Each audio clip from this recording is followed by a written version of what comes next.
ఇప్పుడు వస్తుంది చూడు అసలైన సిసలైన కాంగ్రెస్ చరిత్ర చూడుర్రి మీరు.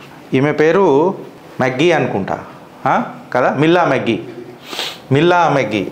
అందానికి ఇంకో కొత్త చక్కదనం ఏంది తెలుసా? మిల్లా మెగ్గీ బొట్టు పెట్టుకుని చూడు, ఆ ఫోటో చూడు. అందానికే చక్కదనం, లేదా చక్కదనానికే ఇంకొక చక్కదనం. కరెక్టా కాదా ఫ్రెండ్స్ నేను చెప్పింది? కట్టు చీరల భారతీయత కనబడ్డదా లేదా? కట్ చేసి సీన్ లోపలికి పోతే మిస్ వరల్డ్ కంటెస్టెంట్ ఆమె ఆ కాంపిటీషన్ని వదిలేసింది. ఎథికల్ కన్సర్న్స్ చెప్పింది. అని అంటే అసలు ఏం జరుగుతున్నది ఈడ, ఇంత చిల్లర తత్వమా అని చెప్పింది. మిల్లా మెగ్గీ ఏమనన్నదనంటే నన్ను ఒక ప్రాస్టిట్యూట్ లాగా ట్రీట్ చేసిండ్రు అని చెప్పి కన్సర్న్స్ రేజ్ చేసింది. ఇది ఎక్కడనో ప్రపంచ దేశాలలో జరిగిన ఉంటే నేను టాపిక్ తీసుకోకపోతుండే. నా భారత్లో జరిగింది, నా భాగ్యనగరం సాక్షిగా జరిగింది. ఇవాళ భాగ్యరేఖలను ప్రపంచ దేశాల ముందడ ఇంటూ రెఫరెన్స్ మీరు మన భాగ్యనగర భాగ్యరేఖలను ప్రపంచ స్థాయిలో అవమానపరిచిన సర్కార్ కాంగ్రెస్ సర్కారా కాదా? మేమేం చేసినామనంటే మీ హయాంలో హైదరాబాద్లో జరుగుతున్న ఈ కథలల్లా మీ ప్రావీణ్యం లేకుండా ఇది ఇట్లా అడ్డగోలుగా అంటే కట్ చేస్తే సీన్ చేస్తే లోపలికి ఏం పోయింది అన్నది మనం మాట్లాడదాం ఫ్రెండ్. జరాగండి, నేను అనవసరంగా ఎమోషనల్ కాదలుచుకోలే. డెక్కన్ హెరాల్డ్ వచ్చిన కథనం తీసుకుంటున్నా 24 మే 2025కి. Made me feel like a prostitute. నన్ను ఒక వ్యభిచారిణి లెక్క పర్సెప్షన్ క్రియేట్ చేసిండ్రు ఈ మిస్ వరల్డ్ కంటెస్టెంట్ అని చెప్పి డెక్కన్ హెరాల్డ్ మాట్లాడింది. Miss England quits the competition of Miss World 2025 midway citing ethical concerns అని చెప్పి హిందూ మాట్లాడుతుంది. Miss World organization response to the media reports on Miss England Milla Magee withdrawal. అంటే Miss World organization competition ఏదైతే conduct చేసే organization ఉంటుందో ఆ organisation కూడా మాట్లాడింది. మిల్లా మెగ్గీ మాట్లాడిన మాటలకి ఏంది అని రిపబ్లిక్లో కూడా వచ్చింది.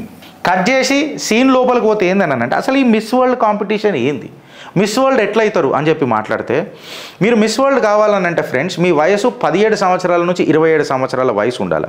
మీరు మ్యారీడ్ అయి ఉండొద్దు, మీకు పెళ్ళి కావద్దు, మీరు ప్రెగ్నెంట్ ఉండొద్దు, మీకు పిల్లలు అసలే ఉండొద్దు. మిమ్మల్ని సెవరల్ గ్రౌండ్స్ మీద టెస్ట్ చేస్తారు. ఇన్ఫ్యాక్ట్ మీకు కాంపిటీషన్ ఉంటుంది. అది టాలెంట్ గ్రౌండ్ ఉండొచ్చు, బ్యూటీ విత్ ఎ పర్పస్. కేవలం అందం ఉంటే సరిపోదు, beauty with a brain and beauty with a purpose ఉండాలా. మీ అందము ప్రపంచానికి ఉపయోగపడేటట్టు ఉండాలా, మానవ మనుగడకు ఉపయోగపడేటట్టు ఉండాలా. That is called as a beauty with purpose. Head to head challenge తీసుకునే కెపాసిటీ ఉండాలా, క్విక్ రెస్పాన్స్ ఉండాలా, జడ్జెస్ని కన్విన్స్ చేసే కెపాసిటీ ఉండాలా, ఆ దేశపు వ్యాలిడ్ పాస్పోర్ట్ మీకు ఉండాలా. అండ్ ఎవరెవరైతే మిస్ వరల్డ్ కంటెస్ట్ చేస్తారో వాళ్లకు లీగల్ ట్రబుల్స్ ఇంకా క్రిమినల్ బ్యాక్గ్రౌండ్ అసలే ఉండొద్దు. పార్టిసిపేషన్ కాడికి వస్తే ఫ్రెండ్స్, ప్రిపరేషన్ కాడికి వస్తే మీరు నేషనల్ అండ్ లోకల్ ఏదైతే Miss World or to that matter Miss India, Miss Telangana ఇట్లాంటి కాంపిటీషన్స్ అయితే అక్కడ పార్టిసిపేట్ చేసిన వాళ్ళు ఉండాలా. మీకు ఒక మంచి కోచ్ ఉండాలా ఈ బ్యూటీ పేజెంట్ల పోనీకే. అండ్ టు దట్ మ్యాటర్ మీకు ఒక అపీజింగ్ పర్సనాలిటీ ఉండాలా. అండ్ టు దట్ మ్యాటర్ మీరు దేశాన్ని రిప్రజెంట్ చేసే తత్వం ఉండాలా, దేశం కూడా మీకు ఆ మద్దతు తెలపాలా. అండ్ టు దట్ మ్యాటర్ ఒక ప్రిలిమినరీ ఇంటర్వ్యూ ఉంటుంది. హ్యుమానిటేరియన్ ఇష్యూస్ మీద మీరు సోషల్ మీడియాలో ఎంత యాక్టివ్గా ఉన్నారు అని చూస్తారు. దాని తర్వాత మీ సోషల్ మీడియా యాక్టివిటీ కేవలం యాక్టివిజంకే కాకుండా అది ప్రపంచానికి ఉపయోగపడేటట్టు ఉండాలి. అంటే మీరు ఏం చేస్తున్నారు మానవ మనుగడకు, అంటే యాక్టివిజంతో పాటు వరల్డ్లీనెస్ కూడా ఉండాలా అని అనేది ఈ ప్రిపరేషన్లో ఒక భాగం అని చెప్పి మిస్ వరల్డ్ కాంపిటీషన్స్ చెప్తాయి అన్నమాట. ఇప్పుడు మీరు ఈ పెజెంట్లో క్వాలిఫై అయితే మీ అందంతో పాటు మీరు ఏం యాక్టివిటీ ఈ ప్రాజెక్ట్ ద్వారా మానవ మనుగడకు చేయగలుగుతారు, అదే బ్యూటీ విత్ పర్పస్. ఇది చాలా కీలకంగా ఉంటుంది. మిమ్మల్ని మీ టాలెంట్ మీద జడ్జ్ చేస్తారు, మీ ఫిట్నెస్ మీద జడ్జ్ చేస్తారు. And to that matter worldliness మీద కూడా మిమ్మల్ని కాంపిటీషన్లా పెడతారు. మీకు అందంతో పాటు పర్సనాలిటీతో పాటు ఇన్ఫ్యాక్ట్ మీ కాన్ఫిడెన్స్ కూడా టెస్ట్ అవుతుంది. ఎల్లప్పుడూ మీ ముఖంలో ఒక స్మైల్ అనేది కనబడాలి, స్ట్రెస్ అనేది మీ ముఖంలో కనబడదు. అండ్ సిచ్యువేషన్ అనాలిసిస్ మీ మీద చాలా గట్టిగా ఉండాలి. అండ్ స్మోకింగ్ అండ్ డ్రగ్స్ ఖచ్చితంగా మీరు తీసుకోవద్దు. దీని మీద కూడా ఏదో పెద్దగా ఒక అది ఉంటుందంట. అండ్ మీరు ఎప్పుడైనా ఏ రకంగా మాట్లాడుతున్నా కామ్ అండ్ కంపోజ్ ఉన్నారా లేదా అని అనేది చూస్తారట. అండ్ ఈ కాంపిటీషన్ని కంప్లీట్గా గెలవాలనంటే దానికి ఒక ప్రైమరీ క్రైటీరియా ఇప్పటికి నేను 3-4 సార్లు చెప్పిన బ్యూటీ విత్ ఎ పర్పస్ అనేది చాలా చాలా ఇంపార్టెంట్ విషయం ఉంటుంది.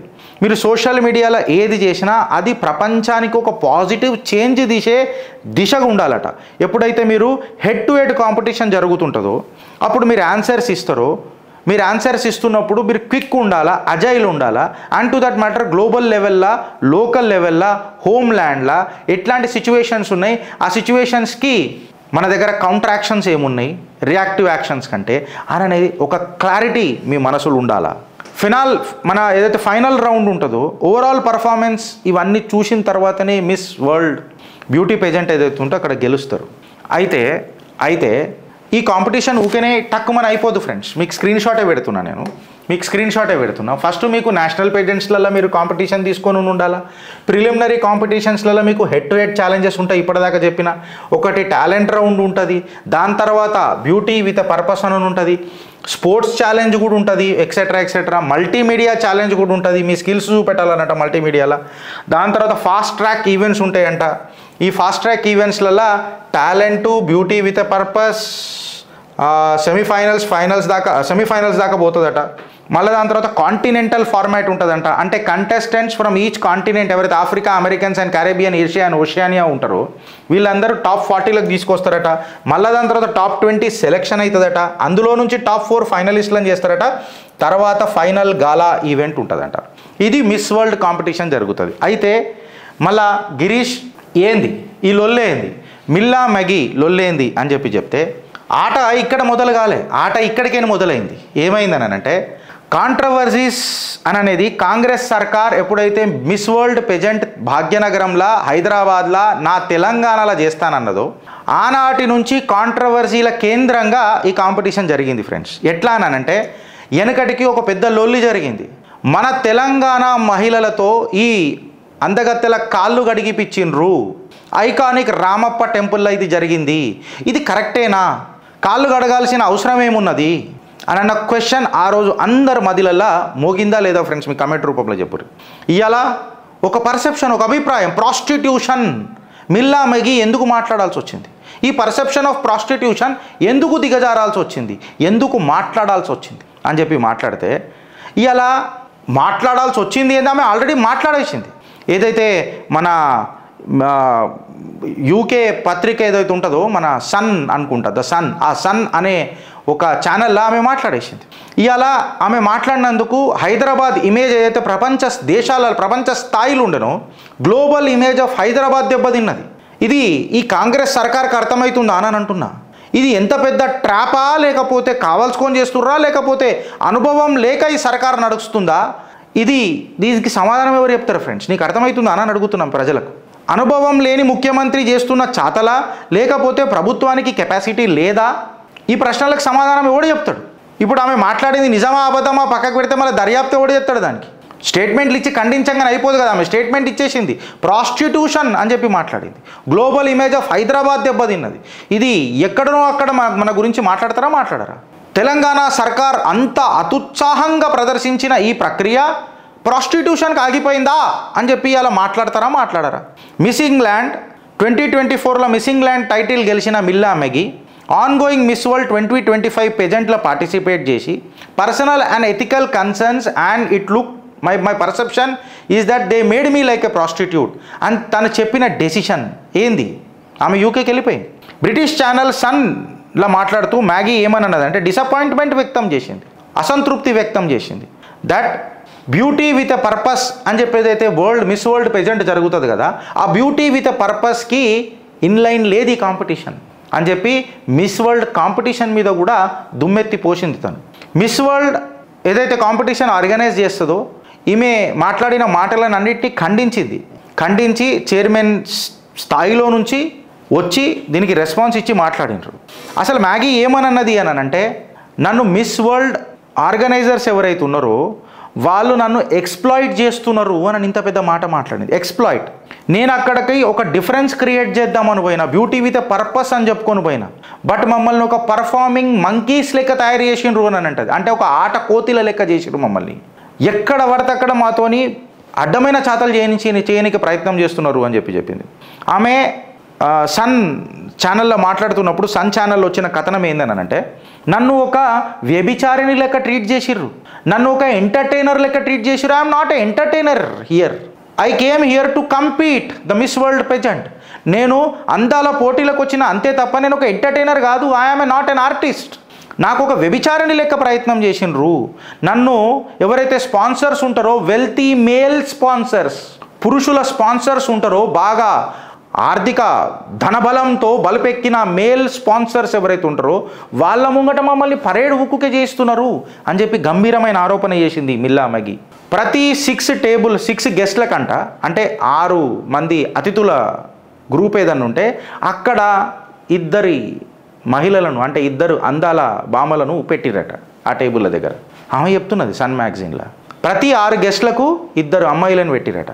వాళ్ళు ఏం చేస్తారంట అంటే అట పక్కకు కూర్చొని కేవలం థ్యాంక్ యూ చెప్పుకుంటూ కూర్చోవాలంట.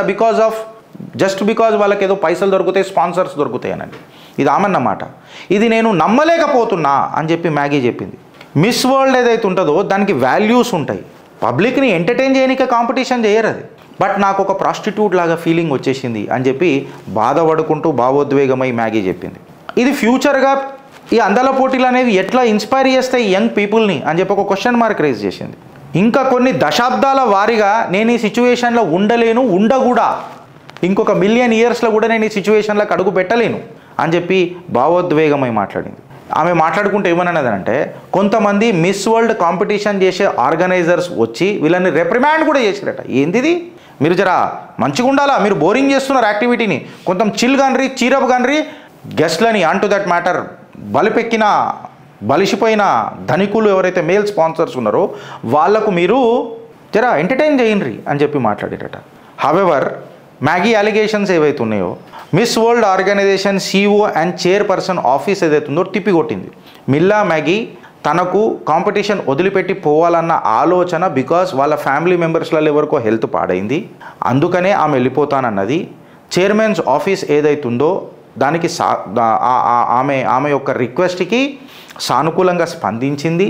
మానవతా దృక్పథంతో ఆమెను ఇమ్మీడియట్గా పంపించేసింది. ఆమె జాగాలో ఇంకొక కంటెస్టెంట్ని మేము UK నుంచి రిప్రజెంట్ చేయడానికి పెట్టినాం.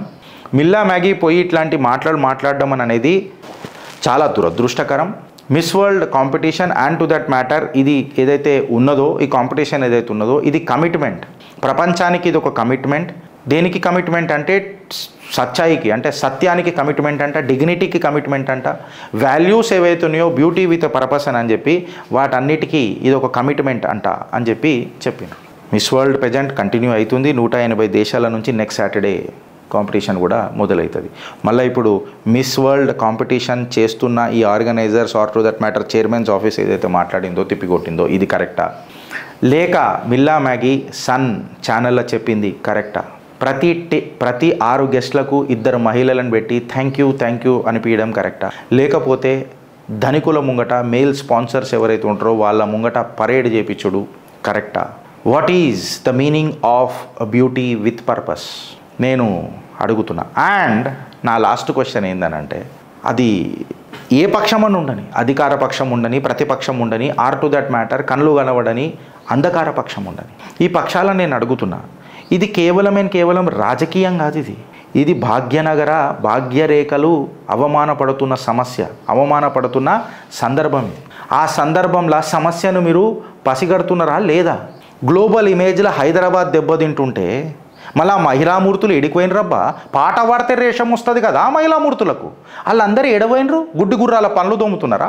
పల్లెత్తు మాట అధికార పక్షంని అడగనికే చేత కదా? మీ బాసులు ఏమన్నా చెప్తున్నారా? ఒక మహిళ, వేరే దేశానికి నుంచి వచ్చిన మహిళ తన దేశానికి పోయి ఖడాఖండిగా న్యూస్ ఛానల్లో మాట్లాడుతూ ఉంటే దాని మీద ప్రశ్నించాల్సింది పోయి సామాన్యుల మీద మీ ప్రతాపమా, లేకపోతే మీరు వేసే ఆర్ట్కి వెనకాల ఆ ఆర్టిస్టులు ఎవరు అని అడుగుతున్నా మహిళామూర్తులను. తెలంగాణ గడ్డ మీద ఒక దళిత మహిళ రేప్ అవుతుంది, దాని మీద ఎక్కడ ప్రస్తావన లేకపోయి, ప్రస్తావన రాకపోయి. ఎంత దురదృష్ట ఘటనలు జరుగుతున్నాయి తెలంగాణలో. మహిళామూర్తులు మాత్రము సంకల్పాలు కట్టుకున్న మహిళామూర్తులను అడుగుతున్నా. ఎస్పెషల్లీ అంధకార పక్షానికి ఠేకాదారి తీసుకున్న ఆ మహిళలను అడుగుతున్నా. ఏమాయ మీ రోషం? మీ ఆర్ట్ ఎక్కడ కనబడతలేదు? ఏ ఆర్టిస్టు ప్రోత్సహిస్తలేడా? ఈ గంభీరమైన ఆరోపణలపై ఏం మాట్లాడతారు? మళ్ళా ఇంత పెద్ద గంభీరమైన ఆరోపణ వచ్చింది, మళ్ళా మిస్ వరల్డ్ కాంపిటీషన్ చేసిన ఆ స్టేట్మెంట్ కరెక్టా, లేకపోతే మిల్లా మ్యాగీ భావోద్వేగమై బాధ్యతతో మాట్లాడిన మాటలు కరెక్టా? యంగ్ జనరేషన్స్కి మీ పీకుడు రాజకీయాల కోసం మాట్లాడే మాటలు ఎంతవరకు కరెక్టు? మీ రాజకీయ లక్షణాలు ఏడదాకా కరెక్టు అని అంటున్నా. లక్షల కొరకే మీ రాజకీయ లక్షణాల? ఆర్టిస్టులు లేకపోతే మీరు ఆర్టులు వేయలేరా? ఆ ఆర్టిస్టులు ఎవరు? ఆ ఆర్టులు ఎవరు? కేవలం దీని మీద మాట్లాడింది ఎవరు అని అంటే ప్రతిపక్ష పోడైనా నేను దాని మీద ఇలా స్పందించి మాట్లాడతా. దీని మీద మాట్లాడింది ఎవరని ఉన్నారు అని అంటే నాకు తెలిసి బీఆర్ఎస్కేని కేటీఆరే మాట్లాడిండు. కరెక్ట్ కదా, ఇఫ్ ఐఎమ్ నాట్ రాంగ్. అంటే వేరేలో కనబడతలేదా? ఇదే విషయంలో కేటీఆర్ ఇంకొక మాట కూడా మాట్లాడిండు. మళ్ళీ ఇది ఎవరు ఎందుకు మాట్లాడతలేరో నాకు అర్థమవుతలేదబ్బా. కేటీఆర్ ఏమన్నాడు తెలుసా? రేవంత్ రెడ్డి రాజీనామా చేయాలా. నేషనల్ హెరాల్డ్ ఛార్జ్ షీట్లా రేవంత్ రెడ్డి పేరు వచ్చుడు అనేది తెలంగాణకు అవమానకరం. రాజీనామా అది వేరే విషయం. మళ్ళీ కవిత గారి పేరు కూడా ఈడీలో వచ్చింది. బట్ ఈ కేసు అనేది అంధకార పక్షం అయితే అసలు తీసుకుంటున్నా లేదు. మళ్ళీ రాహుల్ గాంధీ గారు దీని మీద స్పందించాలా వద్దా?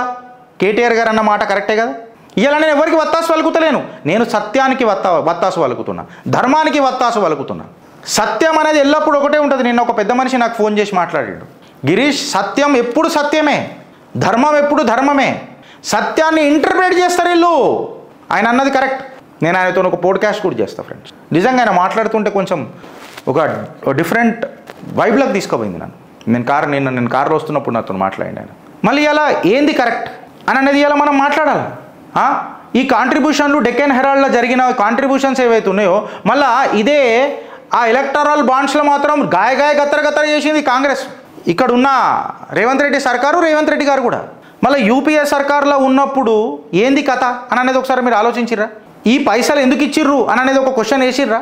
అంటే వాళ్ళ రాజకీయ మనుగడ కోసం ఈ అసోసియేట్ జర్నల్స్ లిమిటెడ్లా or to that matter Deccan మన ఈ హెరాల్డ్ ఈ పంచాయతీల పైసలు పెట్టిర్రా కాంగ్రెస్ వాళ్ళు? దానికి రేవంత్ రెడ్డి గారి పాత్ర ఏమున్నది? ఎందుకు ఛార్జ్ షీట్లా పేరు పెట్టాల్సి వచ్చింది ఈడీ? దీని మీద చర్చ జరగాలన్నా వద్దా ఫ్రెండ్స్? అంధకార పక్షం ఎందుకు మాట్లాడతలేదు అని అంటున్నా. మిస్ వరల్డ్ మాట్లాడతలేదు, ఈడ మాట్లాడతలేదు. మళ్ళీ ఇదే యూపీఏ సర్కార్ హయాంలో 2010లో యాంటీ ఎయిర్ క్రాఫ్ట్ గన్స్ నక్సల్స్కి వచ్చినాయి. యాంటీ ఎయిర్ క్రాఫ్ట్ గన్స్ 2010లో ఛాలెంజ్ చేయగలుగుతారా? దీని మీద ఎవరన్నా చర్చ జరపగలుగుతారా? ఎట్లెట్లు వచ్చినాయి యాంటీ ఎయిర్ క్రాఫ్ట్ గన్స్? అంత సోయి లేకుండా ఉండేనా యూపీఏ సర్కార్? ఇవాళ మనం చర్చలు అని చెప్పి మాట్లాడుతుంటారు కదా కొంతమంది. మళ్ళీ యాంటీ ఎయిర్ క్రాఫ్ట్ గన్స్ ఎందుకు చర్చలల్లా? ఒకసారి మీరు ఆలోచించాలా. ఇవాళ fall of red corridor or to that matter red terror అనేది అయితే మాట్లాడుతున్నాం కదా మనమంతా. దీని మీద చర్చ జరగాలి కదా ఖచ్చితంగా. చర్చ జరగాలని అన్నప్పుడు యాంటీ ఎయిర్ క్రాఫ్ట్ గన్స్ ఏడికని వచ్చినాయి కూడా చర్చ జరగాలి. ఇవాళ ఏ పక్షాలు మాట్లాడతలేవు ఫ్రెండ్స్. సరే ఆపరేషన్ కగార్ పక్కకు పెడదాం. కొంతమంది పేపర్లలో కూడా నక్సలిజం ఏందో తెలియని వాళ్ళు చాలామంది నాయకులు ఉన్నారు. నక్సలిజం అంటే ఏందో పేపర్లలో కూడా తెలియదు. ఆ ఏబీవీపీ కార్యాలయం పోతే ఆ ఫోటోలు చూస్తే నాకు యాదొస్తుంది, కొన్ని యాదొస్తాయి నాకు. వాళ్ళు నాతో మాట్లాడినట్టు అనిపిస్తుంది బ్రదర్. వాళ్ళ త్యాగాల మీద వీళ్ళు రాజకీయ లబ్ధులు పొందడానికి ప్రయత్నం చేసిరు తప్ప కొంతమంది వాళ్లకు నిజమైన న్యాయం జరిగిందంటే ఎన్నడూ జరగలే. ఒక జెండా కోసం ప్రాణం పోగొట్టుకున్నాడా సామజగన్. బుల్లెట్లు మొత్తం చెన్ని చేసింది బాడీలా. కాకపోతే ఆ కాషాయానికి నిలబడ్డాడు. కట్టెల మీద వండుకోనికే డిసైడ్ అయిన కట్టర్ కాషాయ కార్యకర్త జితేందర్ రెడ్డి. మళ్ళీ వాళ్ళ కుటుంబ సభ్యులనే చంపిరు, సొంత తండ్రులనే చంపిరు. మళ్ళీ వాళ్ళు పెద్ద చర్చలు అని మాట్లాడతారు కొంతమంది. నేను చర్చలు గలీజని అంటలే, కాకపోతే చర్చలు ఎప్పుడు అని అనేది ప్రశ్న. నువ్వు యాంటీ ఎయిర్ క్రాఫ్ట్ గన్ పెట్టుకొని చర్చలకు పోతానంటే ఎవడన్నా చర్చలకు వస్తాడా అని అనేది ప్రశ్న. నువ్వు జనజీవన స్రవంతిలో కలిస్తే నీకు అన్ని వెసులుబాట్లు ఆర్ టు దట్ మ్యాటర్ సదుపాయాలు కల్పిస్తానన్న ప్రభుత్వానికి ఇష్యూ ఏంది అని అంటున్నా. డెవలప్మెంట్ ఈజ్ క్రైటీరియా కదా. ఆ డెవలప్మెంట్ మీరు కోరుకుంటున్నప్పుడు ఇష్యూ ఏంది అని అంట. దీని మీద చర్చ ఇవ్వడం జరగదు. సరే ఆపరేషన్ కగార్ మనం పక్కకు పెట్టి ఇదంతా పక్కకు పెడితే మిస్ వరల్డ్ పజెంట్ మీద ఎందుకు మాట్లాడరు? డెక్కన్ హెరాల్డ్ కేసు మీద ఎందుకు మాట్లాడతలేదు అంధకార పక్షం? డైరెక్ట్ అడుగుతున్నా. బీజేపీ మాట్లాడాలి కదా దీని మీద. Telangana BJP especially. ఆ పెద్ద మనిషి చరిష్మా మీద మీరు అందరు వచ్చిర్రు కరెక్టే. కాకపోతే చరిష్మాటిక్ ఉండాలనంటే మీరు ఏదన్నా చరిష్మాటిక్ పనులు చేయాలి కదా. ఇక్కడ ప్రజలకు గుండెలలో నిలబడాలి కదా. అది మాట్లాడితే మా మీద దాడులు. అరే కలిసి లేపుకుందాం రా పార్టీని అని అంటే దాడులు. కేవలం లైకులు, కమెంట్లు, షేర్లు కొట్టాలి అంతే. అట్లా కాదన్నా మనం జర కలిసి పనిచేద్దామే, ఇంకా జర గట్టిగా చేద్దామే, అధికారంలోకి వద్దామే, అంధకారంలో నుంచి అధికారంలోకి వద్దామే అని అంటే లేలే. మన కాంపిటీషన్ ఎప్పుడు ప్రతిపక్షం దగ్గరనే ఉంటుంది. అది ప్రాబ్లం నాకు. ఇక్కడ మేమేమన్నా తప్పు మాట్లాడితే ఉత్కారేయండి ఫ్రెండ్స్, లేకపోతే మీ కమెంట్ రూపంలో చెప్పుండ్రి. మా ఆవేదనకు మీ ఆలోచన తోడైందా అని అన్నదే మీ comment. That is motivation for us. ఆలోచిస్తారా లేక అనుభవిస్తారా? భారత్ మాతాకి జై.